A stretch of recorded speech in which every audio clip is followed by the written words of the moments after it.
اعوذ باللہ من الشیطان الرجیم بسم اللہ الرحمن الرحیم الحمد للہ رب العالمین الرحمن الرحیم مالک یوم الدین ایاک نعبد و ایاک نستعین اہدنا الصراط المستقیم صراط الذین انعمت علیہم غیر المغضوب علیہم ولا الضالین آمین۔ ناظرین، آپ سب کو رمضان مبارک ہو۔ رمضان کی رات شروع ہو گئی، پہلی تراویح آپ نے پڑھ لی۔ کہیں سوا پارے کے حساب سے تراویح کا نصاب ہوتا ہے اور قرآن کو 27ویں شب میں ختم کیا جاتا ہے، کہیں ایک پارہ کے حساب سے پڑھا جاتا ہے اور 29ویں شب کو قرآن ختم کیا جاتا ہے اور ایک پارے کو کہیں ایڈجسٹ کیا جاتا ہے۔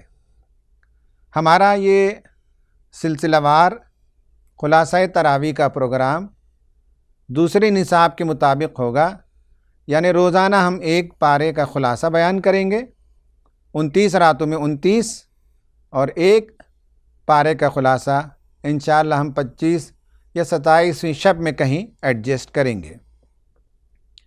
حضرات، قرآن کو پڑھنے میں آسانی کے لیے بعد میں صحابہ کے دور میں کئی چیزیں لوگوں نے اس میں شامل کیں، جن میں سے ایک اعراب کا لگانا، زیر زبر پیش پہلے ہوا نہیں کرتا تھا، لیکن اسلام جب دور تک پھیل گیا تو یہ ضرورت محسوس ہوئی کہ صحیح پروننسیشن کے لیے اعراب کو لگا دیا جائے۔ اسی طرح ایک عام بندہ مومن جو ایک مہینے میں ایک قرآن ختم کرنا چاہتا ہو، اس کے لیے قرآن کے ایکول 30 پارٹس کیے گئے۔ یہ خدا کی طرف سے نہیں ہے، یہ انسانوں کہ پڑھنے کی آسانی کے لیے بعد میں اس طرح کی تقسیم کی گئی ہے، اور اس میں نہ رکوع کا حساب ہے نہ سورتوں کا حساب ہے۔ ایکول پارٹس میں 30 پارٹس کر دیے گئے، جسے ہم جز کہتے ہیں۔ آج ہم پہلے جز کا خلاصہ بیان کریں گے۔ اس جز کا نام ہے الف لام میم۔ ہر جز کی شروعات پہلی آیت کے پہلے جملے سے ہے، جیسے سیقول السفہاء تلک الرسل، لیکن یہ پارے کا نام یہ شروع ہوتا ہے بسم اللہ الرحمن الرحیم سے، تو یہ پارہ بسم اللہ پارہ نہیں ہے۔ اس پارے کی پہلی صورت ہے الحمدللہ رب العالمین، تو اس پارے کا نام الحمد نہیں ہے، اس پارے کا نام لکھا جاتا ہے الف لام میم، جو سورہ بقرہ کی پہلی آیت ہے۔ سورہ فاتحہ پر تھوڑی سی گفتگو کریں گے، پھر انشاءاللہ سورہ بقرہ کا وہ حصہ جو پہلے پارے میں آیا ہے اس پر گفتگو ہوگی۔ قرآن کی پہلی آیت ہے بسم اللہ الرحمن الرحیم، لیکن اس سے پہلے ہم قرآن کی تلاوت کی شروعات کرتے ہیں اعوذ باللہ من الشیطان الرجیم سے۔ وہ اس لیے کہ خود قرآن میں حکم آیا ہے فَإِذَا قَرَأْتَ الْقُرْآنَ فَاسْتَعِذْ بِاللَّهِ مِنَ الشَّيْطَانِ الرَّجِيمِ، جب تم قرآن کی تلاوت کرو تو اللہ تعالیٰ کی پناہ چاہو شیطان مردود سے۔ اس کی وجہ یہ ہے کہ شیطان ہمارا کھلا ہوا دشمن ہے۔ جس دن اسے اللہ تعالیٰ نے دنیا میں بھیجا تو لعنت کے ساتھ بھیجا، لعنہ اللہ، اللہ تعالیٰ نے اس پر لعنت کی۔ جاتے ہوئے اس نے اللہ تعالیٰ کو چیلنج کیا اور کہا کہ وَقَالَ لَأَتَّخِذَنَّ مِنْ عِبَادِكَ نَصِيبًا مَفْرُوضًا، تو نے مجھے آدم کو سجدہ کرنے حکم دیا اور میں سمجھتا ہوں کہ آدم اس لائق نہیں ہے، لیکن مجھے موقع دے، میں دنیا میں جانے کے بعد یہ ثابت کروں گا کہ میں بڑا ہوں اور وہ میری اتباع کرنے والا ہے، تو میں تیرے بندوں میں سے ایک مقرر حصہ لے کر رہوں گا۔ اور اس نے اپنا منصوبہ بھی بتایا اور کہا کہ وَلَأُضِلَّنَّهُمْ، میں ان کو طرح طرح سے گمراہ کروں گا، وَلَأُمَنِّيَنَّهُمْ، میں ان کو مختلف آرزوؤں میں مبتلا کروں گا، وَلَآمُرَنَّهُمْ، اور میں ان کو حکم دوں گا، کئی غلط کاموں کا حکم دوں گا اور وہ لوگ کرنے لگیں گے۔ تو انفرادی طور پر شیطان ہمارا دشمن ہے، وہ نہیں چاہتا کہ ہم ہدایت پائیں، اس لیے قرآن کی شروعات جو ہدایت کی کتاب ہے وہ استعاذہ سے ہونا چاہیے، تعوذ جسے کہتے ہیں، ہم اللہ تعالیٰ کی پناہ مانگتے ہیں۔ اور سماجی سطح پر بھی یہ معلوم ہونا چاہیے کہ نبی کریم صلی اللہ علیہ وسلم جس دعوت کو لے کر آئے، وہ دعوت کے بعد وہ ہماری ذمہ داری ہے کہ اس مشن کو ہم آگے بڑھائیں۔ اس مشن کی مخالفت ہمیشہ سے یہ ایک طبقہ کرے گا جسے اللہ تعالیٰ نے کہا کہ یہ حزب الشیطان ہیں، یہ شیطان کی پارٹی کے لوگ ہیں جو نہیں چاہتے کہ دنیا میں خیر پھیلے، صلح و آشتی کا ماحول ہو، امن کا ماحول ہو، لوگ خدا کی طرف رجوع کریں۔ یہ شیطان اور اس کے ایجنٹوں کو پسند نہیں ہے۔ قرآن نے کہا اولئک حزب الشیطان، یہ شیطان کی پارٹی کے لوگ ہیں۔ الا ان حزب الشیطان هم الخاسرون، تمہیں معلوم ہونا چاہیے، آگاہ رہو کہ شیطان کی پارٹی یقیناً خسارہ اٹھائے گی، اس لیے کہ دعوت کو غالب ہونا ہے۔ قرآن نے سورہ مجادلہ میں فرمایا کتب اللہ لأغلبن انا ورسلی، ہم نے لکھ رکھا ہے کہ میں اور میرا رسول یہی غالب آئیں گے، یہ دعوت غالب آئے گی، یہ قرآن غالب آئے گا، لیکن شیطان مخالفت ضرور کرے گا۔ تو اندرون میں بھی وہ ہمیں گمراہ کرتا ہے اور بیرون میں سماج میں بھی وہ اسلام کو پھیلنے نہیں دیتا اور اسلام کے خلاف طرح طرح کے اشغلے چھوڑتا ہے۔ اس لیے قرآن کی تلاوت کے موقع پر تعوذ کرنا چاہیے، یعنی اللہ کی پناہ مانگنی چاہیے شیطان مردود سے۔ اس کے بعد ہم پڑھتے ہیں بسم اللہ الرحمن الرحیم، جو پہلی آیت قرآن کی، اور یہ اللہ تعالیٰ کے مبارک نام سے کسی بھی کام کی شروعات میں برکت ہوتی ہے۔ کوئی بھی کام انسان اللہ کے نام سے شروع کرے تو اس میں خیر شامل ہے، نیکی کی طرف انسان کا ذہن گامزن رہتا ہے، برائیوں سے وہ مجتنب رہتا ہے، اور اللہ تعالیٰ کی مدد اور نصرت شامل حال رہتی ہے۔ قرآن کی تلاوت کی شروعات بسم اللہ الرحمن الرحیم سے کرنا ہے، جس میں اللہ تبارک و تعالیٰ کے دو عظیم اسماء حسنہ کا ذکر کیا گیا، ایک رحمان ہے، ایک رحیم ہے، دونوں میں ایک ہی معنی ہے، وہ ہے اللہ تعالیٰ کی فیضان بخشی، لوگوں کو وہ نفع پہنچاتا ہے۔ رحمان میں مبالغے کا صیغہ ہے، اور رحیم جو ہے جس میں کنٹینیویشن پایا جاتا ہے۔ اس کے بعد سورہ فاتحہ کی شروعات ہوتی ہے۔ یہ مکمل پہلی سورت ہے جو نبی صلی اللہ علیہ وسلم پر مکہ میں نازل ہوئی، اور یہ ایک دعائیہ سورت ہے جس میں بندہ اللہ تعالیٰ سے دعا کرتا ہے۔ دعا کے آداب بتائے گئے کہ اللہ تعالیٰ کی تعریف سے دعا ہونی چاہیے، اللہ تعالیٰ کے اسماء حسنہ کا تذکرہ ہونا چاہیے، اور اللہ تعالیٰ کے ہاں آخرت میں کامیابی کے تصور اور اس کے لیے طلب کرنا چاہیے، اللہ تعالیٰ سے ہدایت مانگنا چاہیے، اور اللہ تعالیٰ سے یہ بھی مانگنا چاہیے کہ غلط راہ میں جانے سے حفاظت کرے۔ تو اس طرح سے سورت کے اندر دعائیہ کلمات ہیں، اور انسان ہدایت طلب کرتا ہے، اور اللہ تعالیٰ سے جب بندہ سوال کرتا ہے اہدنا الصراط المستقیم، تو اللہ تبارک و تعالیٰ اس کے جواب میں پوری کتاب ہدایت کی نازل کرتا ہے اور کہتا ہے کہ لو، جو تم نے ہدایت طلب کی وہ ہدایت میں نے تمہیں عطا کر دی۔ ہدایت کا 4 معنی ہے۔ ایک ہے راستہ، زندگی کا راستہ، ایک اسلام کا بتایا ہوا راستہ ہے، کمیونزم کا ایک راستہ ہے، سوشلزم کا ایک راستہ ہے، کیپٹلزم کا ایک راستہ ہے زندگی کا، اور لوگوں کے اور بہت سے راستے ہیں۔ یہ سب پگ ڈنڈیاں ہیں جو آگے جا کر خاردار جھاڑیوں میں گم ہو جاتے ہیں، انسان کو لے جا کر تباہ کرتے ہیں۔ ایک ہی راستہ جو سیدھا ہے وہ یہاں سے شروع ہو کر جنت تک پہنچانے کا، تو راستہ ہے ہدایت کا معنی۔ ہدایت کا معنی راستہ دکھانا بھی ہے، گائیڈ کرنا، جیسے بورڈز لکھے ہوتے ہیں، یہ راستہ ادھر جاتا ہے، یہ راستہ ادھر جاتا ہے۔ تو یہ اسلام بھی انہی معنوں میں ایک راستہ ہے کہ بتاتا ہے کہ یہ صحیح طریقہ ہے، یہ غلط کام ہے، یہ غلط کام ہے، یہ کرنا ہے، یہ نہیں کرنا ہے۔ تیسرا ہے راستے پر چلانا، انبیاء آتے ہیں اور انگلی پکڑ کر راستے پر چلا دیتے ہیں۔ اور ہدایت کا چوتھا معنی ہے منزل پر پہنچانا، جنت تک یہ قرآن ہمیں ضرور پہنچائے گا۔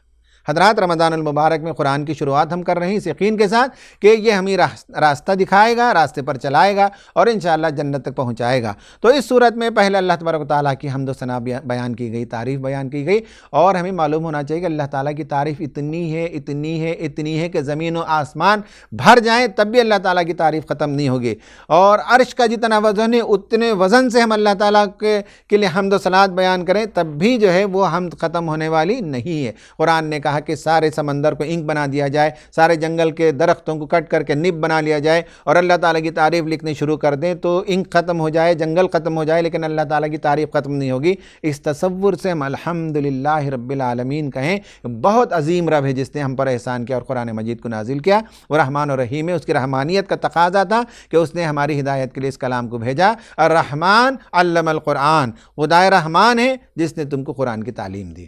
مالک یوم الدین، مرنے کے بعد ہم یہیں جانا ہے، وہاں کی کامیابی کے لیے یہ سب کچھ ہم کر رہے ہیں، راستہ پا رہے ہیں اور اللہ تعالیٰ سے التجا کرتے ہیں کہ اے پروردگار ہم جو ہے صرف تیری عبادت کرتے ہیں، تجھی سے مدد مانگتے ہیں، ہم کو سیدھا راستہ دکھا، وہ راستہ جس پر چل کر دنیا میں لوگ کامیاب ہے اور آخرت میں بھی کامیاب ہے، وہ راستہ نہیں چاہیے جس پر چلنے کے بعد یا تو تیرا غضب ٹوٹ پڑا یا لوگ گمراہ ہو گئے اور ایکسٹریمز کا شکار ہو گئے۔ ایسے راستے پر چلنے سے ہماری حفاظت فرما۔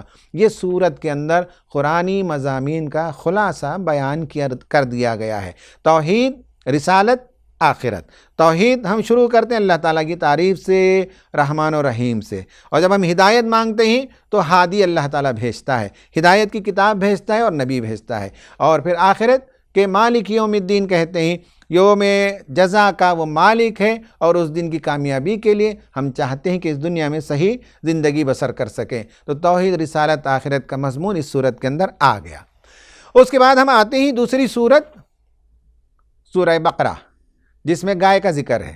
یہ مدینے میں نازل ہوئی اور اس کے اصل جو ایڈریسی ہیں وہ اہل کتاب ہیں اور مومنین بھی ہیں، لیکن بنیادی طور پر مدینے میں چونکہ اہل کتاب وہاں موجود تھے تو ان کو بلایا گیا اسلام کی طرف، اس پیغام کی طرف جس کے پہلے سے وہ امین تھے لیکن انہوں نے اس راستے کو گم کر دیا تھا۔ اس کی شروعات ہوتی ہے الف لام میم سے۔ یہ حروف مقطعات کہے جاتے ہیں۔ عام طور پر ایک خیال یہ ہے کہ اس کا کوئی معنی نہیں ہے، یہ صحیح نہیں ہے، اس کا معنی و مفہوم ہے۔ بعض لوگوں نے لکھا کہ یہ سورتوں کے نام تھے، بعض لوگوں نے لکھا کہ یہ اصوات تنبیہ ہیں، یعنی رسول اللہ کو بلانے کا پیار سے ایک طریقہ تھا۔ یاسین، رسول اللہ کسی کام میں مصروف ہیں، جیسے ان کو بلایا گیا تو وہ متوجہ ہو گئے، حضرت جبرائیل نے کلام الہی نازل کرنا شروع کر دیا۔ ایک اس کا معنی یہ بھی بیان کیا جاتا ہے کہ اس میں اللہ تعالیٰ کا اسم اعظم ہے، اللہ تعالیٰ کا جو عظیم نام ہے وہ انہی حروف سے بنتے ہیں۔ پھر ایک تعبیر اس کی یہ ہے کہ یہ دو تعبیر بہت امپورٹنٹ ہے جو آخر میں عرض کر رہا ہوں۔ ایک یہ ہے کہ یہ چیلنج ہے، قرآن میں جہاں جہاں یہ حروف مقطعات آئے ہیں ان صورتوں کے اندر اللہ تعالیٰ نے کسی نہ کسی طریقے سے مکے کے مشرکین کو، کفار کو چیلنج کیا کہ تم اس جیسا ایک قرآن لے آؤ، نہیں لا سکتے تو 10 صورتیں لاؤ، نہیں لا سکتے تو ایک صورت لے آؤ، اور اس صورت کو بنانے کے لیے تمام انسانوں کو جمع کر لو، تمام جنات کو جمع کر لو، سوائے خدا کے جس کی چاہے مدد لے لو اور قرآن جیسا ایک کلام بنا دو۔ اس لیے کہ تم مخالفت کرتے ہو، تم نبی صلی اللہ علیہ وسلم کے بارے میں یہ کہتے ہو کہ یہ جو ہے ان کا گھڑا ہوا کلام ہے یا ان کی شاعری ہے یا وہ مجنون ہے یا یہ کہ وہ دیگر کتابوں سے کوئی اور ہے جو ان کو لکھاتا اور پڑھواتا ہے۔ یہ سب جو تم کہتے ہو، چیلنج یہ ہے کہ ایسا کلام تم بنا کے دکھا دو۔ تو جہاں حروف مقطعات آئیں گے اس صورت کے اندر مشرکین کو چیلنج ہے کہ اس جیسا کلام لے آؤ۔ دوسری بات یہ کہ جہاں حروف مقطعات آئیں گے اس صورت کے اندر اللہ تعالیٰ نے پیشین گوئی فرمائی کہ یہ قرآن غالب آئے گا، یہ مشن کامیاب ہوگا، نبی صلی اللہ علیہ وسلم سرخ رو ہوں گے۔ تم جتنی چاہے مخالفت کر لو، ایڑی چوٹی کا زور لگا لو، لیکن یاد رہے کہ اللہ کا یہ نظام، اللہ کا بھیجا ہوا یہ اسلام، اللہ تعالیٰ کا یہ پسندیدہ دین دنیا پر چھا کر رہے گا۔ یہ چیلنج ہے اور یہ پیشین گوئی ہے اس طرح کی صورتوں میں۔ حضرات، سورہ بقرہ کا حاصل اگر کوئی پوچھے مجھ سے کہ 2-3 جملوں میں بیان کر دو تو میں بتاؤں گا کہ اس صورت کے اندر ایک اہل کتاب کے جرائم، ان کے قرارداد جرائم پیش کیے گئے، ان کا کرائم اور ان کا چارج شیٹ پیش کیا گیا۔ نمبر 2، اس صورت کے اندر ایک نئی امت کو اللہ تبارک و تعالیٰ نے تقرر کیا۔ بنی اسرائیل کو معزول کرنے کے بعد ان کے جرائم کی وجہ سے نئی امت کو اللہ نے کھڑا کیا۔ اس امت کو کچھ نصیحتیں کی گئیں، اور تیسری بات، یہ ایسی امت ہے جس کے حوالے اللہ تعالیٰ نے اپنی آخری پسندیدہ شریعت دی اور کہا کہ قیامت تک زندگی بسر کرنے کا سب سے بہترین طریقہ یہی ہے۔ شریعت کے احکام اس صورت کے اندر آئے ہیں۔ اس صورت کے 7 اجزاء ہیں سمجھنے کے لیے، اسے کنفیوز نہ کیجئے۔ قرآن کے 7 گروپس میں نے بیان کیے کل، وہ الگ ہیں۔ اس صورت کو سمجھنے کے لیے یہ انداز میں اختیار کر رہا ہوں کہ اس کے 7 ڈسٹنکٹ پارٹس ہیں، الگ الگ ہم سمجھیں گے۔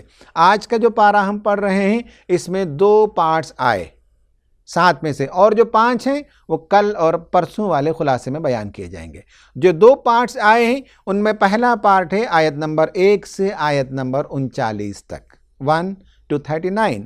اس میں اللہ تبارک و تعالیٰ نے ابتدائی باتیں بیان کیں، کہا کہ یہ کتاب اللہ تعالیٰ کی طرف سے بھیجی ہوئی کتاب ہے، اس میں کوئی شک نہیں ہے، یہ انسانی کلام نہیں ہے، اس کے مضامین بہت ہی پختہ ہیں۔ اس کو سمجھنے کے لیے لوگوں کے اندر ایمان چاہیے، تقوی چاہیے، کچھ اور خصوصیات چاہیے، اور ذہن و فکر اور قلب و نظر کی آمادگی چاہیے۔ بعض لوگ ایسے تھے یہود میں، مدینہ میں، جن کے پاس ذہن و فکر کی ایک سوئی نہیں تھی۔ کبھی وہ مسلمانوں کی طرفداری کرتے تھے، کبھی یہود میں جاتے تو کہتے کہ ہم تمہارے ہیں، تمہارے بھائی بندے ہیں، اور وہ 2 راستے کے بیچ میں گویا کہ کنفیوژن کا شکار تھے۔ کبھی تورات کی اتباع کی بات کرتے اور کبھی اسلام کی طرفداری کرتے۔ دنیا کے گویا کہ ان کی مصلحت تھی، اور دنیا کے وہ پجاری تھے، دنیا کے فائدے کے لیے، چونکہ ایک ابھرتا ہوا سورج تھا جس کی پوجا کرنا ان کی عادت تھی، تو اسلام ابھرتی ہوئی قوت، اس کے ساتھ دینے کے لیے کبھی اسلام کی طرف کی بات کرتے، کبھی بنی اسرائیل کی طرف ہو جاتے۔ تو اللہ تعالیٰ نے ان لوگوں کا تذکرہ 2 رکوع میں کیا اور بتایا کہ یہ مفسد لوگ ہیں اور یہ شریر لوگ ہیں، یہ ہمیشہ اسلام کے خلاف سازشیں کرتے رہیں گے۔ پھر اس کے بعد اللہ تبارک و تعالیٰ نے ابتدائی حصوں میں یہ بات بیان کی کہ اللہ تعالیٰ کا وعدہ تھا کہ حضرت آدم علیہ السلام کو دنیا میں بھیجا اس نے، اور دنیا میں بھیجتے ہوئے اس نے وعدہ کیا فَمَن تَبِعَ ہُدَایَ فَلَا خَوْفٌ عَلَیْہِمْ وَلَا هُمْ يَحْزَنُونَ، میں بار بار ہدایت بھیجتا رہوں گا، اپنی تعلیمات کو بھیجتا رہوں گا، جو ان کی اتباع کریں گے ان کے لیے کوئی خوف اور غم کا موقع نہیں ہے۔ تو اسی وعدے کی تکمیل میں قرآن کو اللہ تعالیٰ نے بھیجا اور کہا کہ وہ رب ہے جو تمہارا بھی رب ہے، تمہارے پہلے والے باپ دادا کا بھی رب ہے، اس نے سب کو پیدا کیا، اس کی طرف آؤ، اس کی عبادت کرو۔ یہ بنیادی باتیں آیت نمبر 39 تک ختم ہو جاتی ہیں۔ اس کے بعد دوسرا پارٹ شروع ہوتا ہے آیت نمبر 40 سے اس پارے کے اختتام تک۔ اللہ تبارک و تعالیٰ نے بنی اسرائیل کا تذکرہ کیا، اور بنی اسرائیل کو پہلے رکوع میں، یعنی رکوع نمبر 5 جہاں ان کو ایڈریس کیا گیا ہے، اس میں بہت ہی دل سوزی کا لب و لہجہ ہے، اور کہا گیا یا بنی اسرائیل اذکروا نعمتی التی انعمت علیکم، اے بنی اسرائیل میں نے جو نعمتیں تم پر کی انہیں یاد کرو۔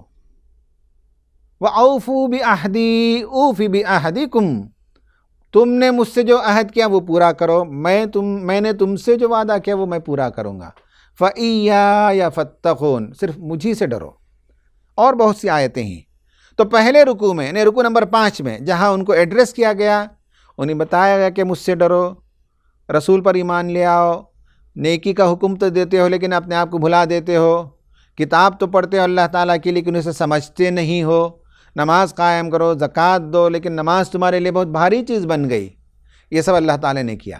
اس کے بعد ان کا فرد قرارداد جرم، یعنی ان کا چارج شیٹ پیش کیا، ان کے کرائمز گنوائے، 1 2 3 4 5 6 7 8، اس طرح سے ترتیب وار آپ چاہیں تو لکھ لے سکتے ہیں۔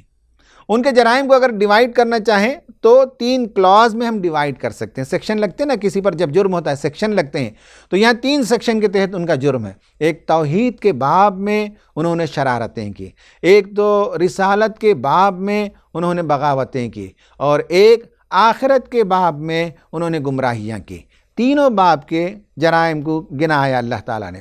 توحید کے باب میں جو ان سے غلطیاں ہوئی وہ یہ کہ اللہ تعالیٰ کے انعامات کو انہوں نے بھلا دیا، احسان فراموشی کی، نمک حرامی کی۔ اللہ تعالیٰ نے فرعون کے ظلم سے نجات دیا، بھول گئے۔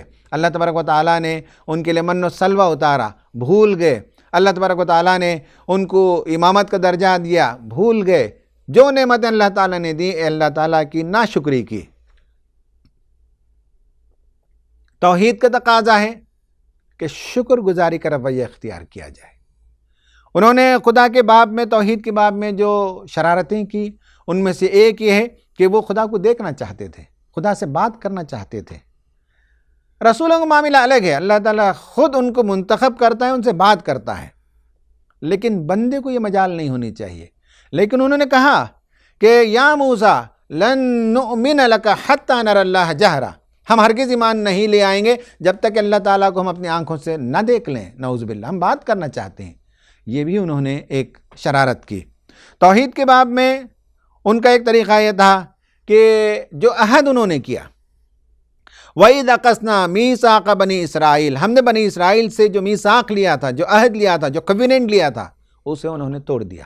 کویننٹ کیا لیا تھا؟ یہ لیا تھا کہ جو شریعت انہیں دی جا رہی ہے اسے مضبوطی سے تھامیں گے۔ خُذُوا مَا آتَيْنَاكُمْ بِقُوَّةٍ، جو ہم تمہیں دے رہے ہیں مضبوطی سے تھامو، چھوڑ دیا انہوں نے۔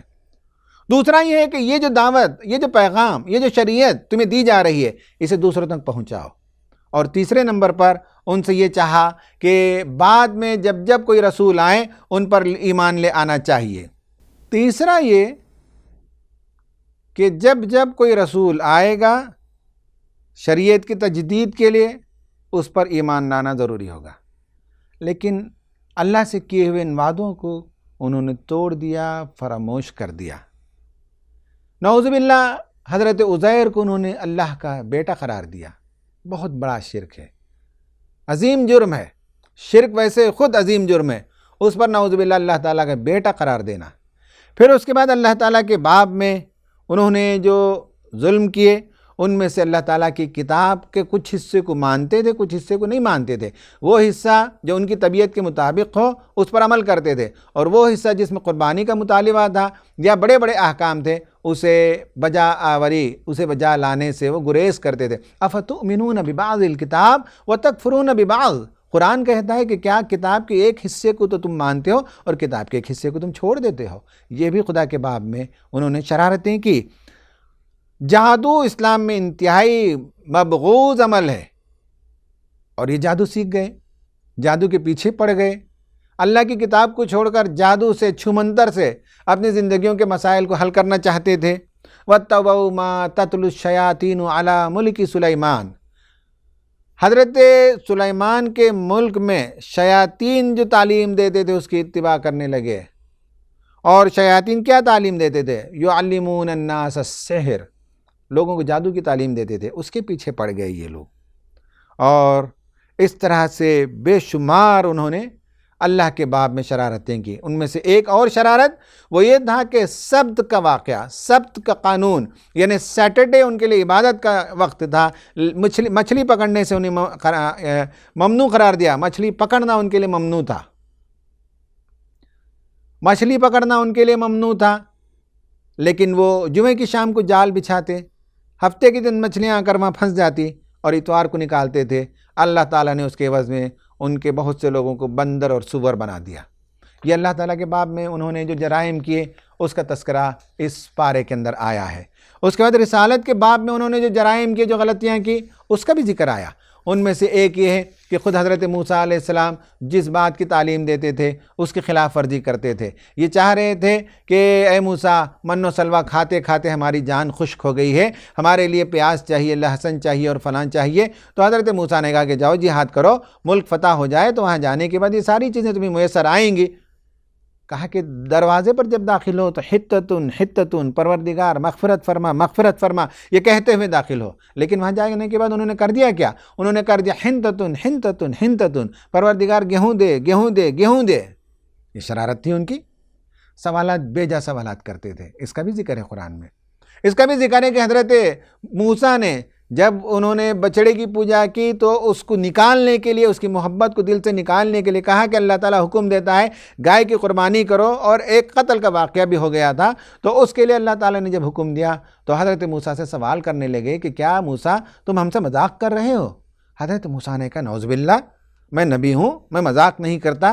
کہا کہ اچھا گائے اگر قربانی کرنی ہو تو بتائیے گائے کیسی ہونی چاہیے، اس کی عمر کیسی ہونی چاہیے، وہ پانی سینچنے والی ہونی چاہیے یا یہ کہ پانی نیا سینچی ہو، وہ جوان ہو کہ بوڑھی ہو، اس کا رنگ کیسا ہو؟ طرح طرح کے سوالات۔ یہ بغاوت ہے، رسول سے، یہ ان کا طریقہ ہے۔ اور اس کے بعد اتنے سنگ دل ہو گئے کہ رسول کو بڑی اذیتیں دینے لگے۔ ثم قست قلوبکم من بعد ذلک فہی کالحجارۃ او اشد قسوہ، پھر اس کے بعد ان کے دل سخت ہو گئے، پتھر کی مانند یا پتھر سے بھی زیادہ سخت ہو گئے۔ یہ رسولوں سے بغاوت کا نتیجہ ہوا۔ حضرت جبرائیل سے دشمنی ہو گئی ان کو، چونکہ ان کا خیال تھا کہ یہ وہ پیغمبر ہے جو ہمارے لیے عذاب کے فیصلے لے آتا ہے، تو جبرائیل سے دشمنی کرنے لگے۔ نبی صلی اللہ علیہ وسلم پر ایمان لانے کی بات کہی گئی تو نہیں مانیں گے، وہ کہنے لگے وقالوا قلوبنا غلف، ہمارے دلوں پر پردے چڑھے ہوئے ہیں، ہم نہیں مانیں گے آپ کی بات کو۔ قرآن نے کہا کہ افکلما جاءکم رسول بما لا تہوی انفسکم استکبرتم ففریقا کذبتم وفریقا تقتلون، کہا کہ تمہارا کیا رویہ ہے کہ جب جب تمہارے پاس کوئی رسول آتا جو تمہاری خواہشات نفس کے خلاف کوئی تعلیم لے آتا تو ان میں سے ایک بڑی تعداد کو تم نے جھٹلایا اور ان میں سے ایک تعداد کو تم نے قتل کر دیا۔ رسولوں کے باب میں ان کی یہ بغاوتیں ہیں، یہ جرائم ہیں، یہ کرائم سے جسے اللہ تعالیٰ نے نوٹ کر کے بتا دیا، رہتی دنیا تک قیامت تک کو اس میں نوٹ کرا دیا کہ یہ وہ جرائم ہیں بنی اسرائیل کے، جس کے نتیجے میں ان کی امامت کے منصب کو اللہ تعالیٰ نے چھین لیا اور انہیں معزول کر دیا۔ نبی صلی اللہ علیہ وسلم کے پاس آتے تو زبان کو توڑ کر موڑ کر کچھ ایسے جملے بناتے جس سے نبی صلی اللہ علیہ وسلم کی شان میں گستاخی ہوتی۔ راعینا، ہماری طرف دیکھیے کہنے کے بجائے راعینا کہتے تھے، اے چرواہا۔ یہ سب گستاخیاں ہیں، یہ سب شرارتیں ہیں، یہ سب بغاوت کا رویہ ہے، یہ ان کے جرائم ہیں۔ توحید کے باب میں ان کی شرارتیں، رسالت کے باب میں ان کی بغاوتیں، اور آخرت کے باب میں ان کی جو گمراہیاں ہیں اللہ تعالیٰ نے اسے بیان کیا۔ آخرت کا معاملہ یہ ہے کہ جو نیک عمل لے کر آئے گا وہ اللہ تعالیٰ کے پاس اپنا نفس جو رہن رکھا ہوا ہے اس کو چھڑا کر جنت میں جائے گا۔ عمل صالح ضروری ہے، کسی کی نسبت کام آنے والی نہیں ہے، عمل صالح چاہیے۔ یہ اور بات ہے کہ اللہ تعالیٰ جسے موقع دے گا وہ سفارش کریں گے، اس کے کچھ ifs and buts ہیں، بلینکٹ نہیں ہے، بلینکٹ پرمیشن کسی کو نہیں ہے۔ اصل چیز ہے عمل صالح کر کے آئیں گے تو اس کے بعد اللہ تعالیٰ کی رحمت بھی ہوگی، کسی کی سفارش بھی ہوگی، الگ بات ہے۔ لیکن عمل کو چھوڑ کر دوسروں پر تکیہ کر لینا آخرت میں کامیابی کی ہرگز یہ علامت نہیں ہے۔ ان کا طریقہ یہ تھا کہ عمل تو نہیں کرتے تھے، دنیا پرست تھے، اللہ سے ملاقات کے متمنی نہیں تھے، اس دنیا میں لمبی لمبی زندگی جینا چاہتے ہیں۔ یود احدہم لو یعمر الف سنہ، ان کا ایک ایک بندہ چاہتا ہے کہ ہزار ہزار برس کی زندگی مل جائے، پھر بھی تو مرنا ہے، خدا کو صورت دکھانی ہے۔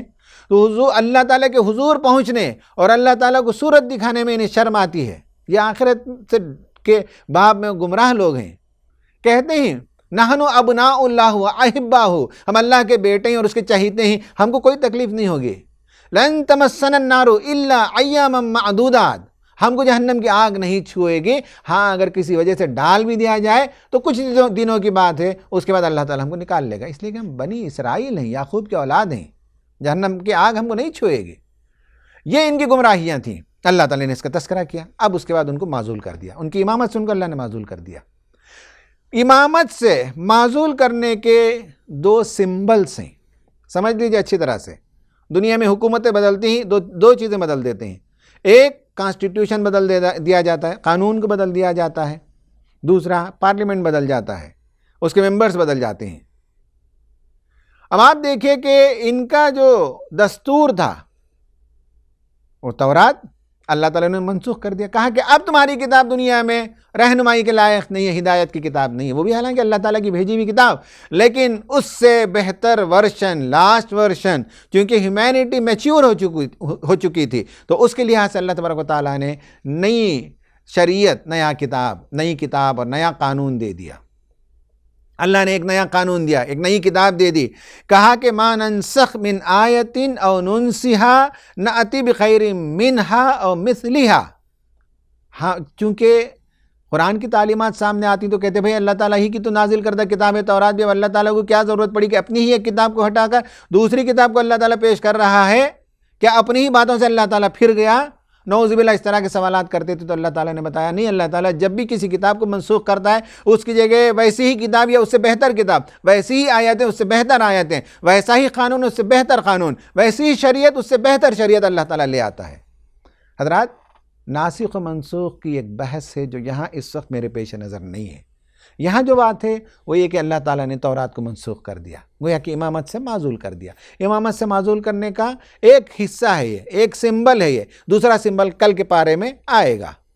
تو کہا کہ اب تمہاری کتاب لائق ہے اعتنا نہیں ہے۔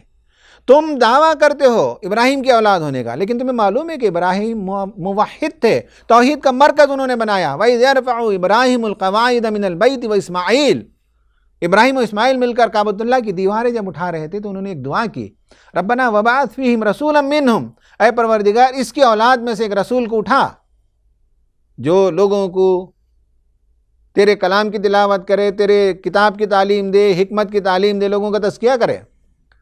ابراہیم و اسماعیل کی دعا 2500 برس بعد اللہ تعالیٰ نے قبول کی اور بنی اسماعیل سے نبی کریم صلی اللہ علیہ وسلم کو پیدا کیا۔ کہا کہ تم نام ان کا لیتے ہو لیکن ان کے راستے پر نہیں ہو، تمہیں زعام ہے، تمہیں شان ہے، تمہیں فخر ہے، ابراہیم کی اولاد ہو، اسحاق کی اولاد ہو، یعقوب کی اولاد ہو، یوسف کی اولاد ہو، موسیٰ علیہ السلام تمہارے درمیان آئے، بڑے بڑے لوگوں کے نام لیتے ہو۔ سنو، وہ اپنے حصے کا کام کر گئے، تم نے کیا اپنے حصے کا کام کیا؟ وہ اپنی کمائی کما کر چلے گئے، تمہاری کمائی کیا ہے؟ وہ تو تھے تمہارے آبا و اجداد، تم کیا ہو؟ تمہاری حیثیت کیا ہے؟ تمہاری بساط کیا ہے؟ تم کیا کرتے ہو؟ کرنا اگر ہے تو یہودیت نہیں، نصرانیت نہیں، یا یہ کہ قومیت نہیں، اللہ تعالیٰ کا رنگ اختیار کرو۔ کہا صبغۃ اللہ، اللہ تعالیٰ کا رنگ اختیار کرو۔ وَمَنْ أَحْسَنُ مِنَ اللَّهِ صِبْغًا، اور اللہ کے رنگ سے بہتر کس کا رنگ ہو سکتا ہے؟